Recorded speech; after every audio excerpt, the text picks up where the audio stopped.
Okay, we'll wrap this up. I had to put two videos together because my son just walked in. So anyway, Andrew, you've got a lot to look forward to.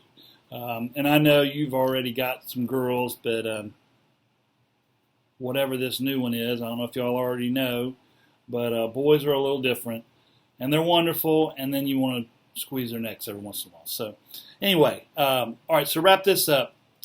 Illustrate the point. The best illustrations are from life experiences, sermons. Apply it to your life. Make sure they're relevant. And then now when we get to the conclusion, summarizes the lesson. It answers the question, so what? And give ourselves an action plan. Sometimes I'll do something like I'll put a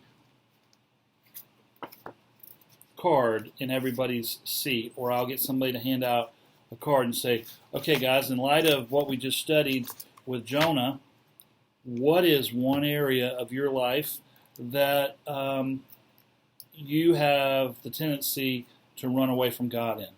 And you don't have to share it out loud. This is for you to take home. Maybe they write it down, put it in their Bible, and say, hey, pray over this every single day. See, that's an action step that people can do. And I'm sure there's way better things that you could come up with, but that's just one little thing. Okay, plan your lesson. Be careful to time out everything. Build your lesson towards the objective. Leave out anything that does not further your progress towards your objective. Now, this is a hard thing to do. I was talking in class Sunday night, and this is tough because we as teachers, we've studied, and you may have some great points and some details, and man, I really want to teach people this, but it doesn't further the progress of our objective. And so you know what? We've learned it, and it's helped us, but we need to leave it out. Practice giving your lesson. This is what will change your world as a teacher. I have experienced this. You take time to teach this out by yourself. Maybe you're teaching it to the wall, or you're teaching it to your wife or to your husband or to your kids, and you get to hear yourself or record yourself and go back and watch it. First of all, it helps you with your time. Second of all, it gives you an idea of what do I need to leave out, what does make sense, what doesn't make sense, and you can ask whoever's listening to you, if you've got somebody, hey, does this build my objective? And they'll tell you something that might really be helpful to you. Finally, be creative in preparing your lesson. Use varying types of methods.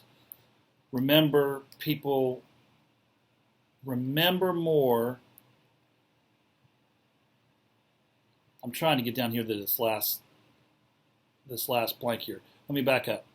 Note that these methods require more time than just lecture and are more effective because people remember, there we go, what they do more than what they hear. So I was trying to get that in. People remember more from what they do. So if you have a little activity, or you say, turn to your neighbor and do this, or maybe you break everybody up into groups of 4 and give them 5 minutes to look at one passage, and somebody else look at one group, look at one passage, and you have 4 different passages, and say, okay, how is God showing his mercy in this passage? And then you give them 5 minutes and they study it, and then somebody from their group, you go around and say, okay, group number 2, tell us what you got. Group number 3, group number 4, and you realize that's teaching your lesson, but that's taking time away from you teaching, so you've got to account for that.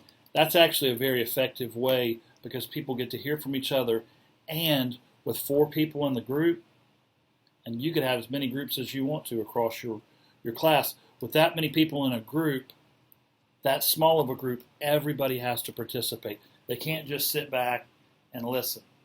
They have to participate. Okay? Avoid lecture-only lessons. Now this is a challenge for some people who love to lecture. And we get a lecture with our sermon.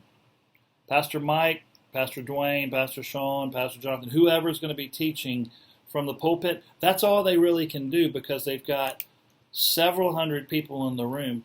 Lecture only is the only way that we can do that. But if you listen closely to Pastor Mike when he teaches, Pastor Dwayne, Pastor Sean, you'll be able to see some of these techniques. I saw this past week with Pastor Mike when he was teaching Nehemiah chapter 4, I believe. But he started out with an incredible hook at the beginning of his sermon. Go back and listen to that. You can see that. Avoid lecture-only lessons. Involve your class in the learning, and be sure any activity you use does not distract people from their objective. All right, so these down here, 10% of what they hear, 50% of what they hear and see, 90% of what they hear, see, and do. Okay, so go prepare that lesson.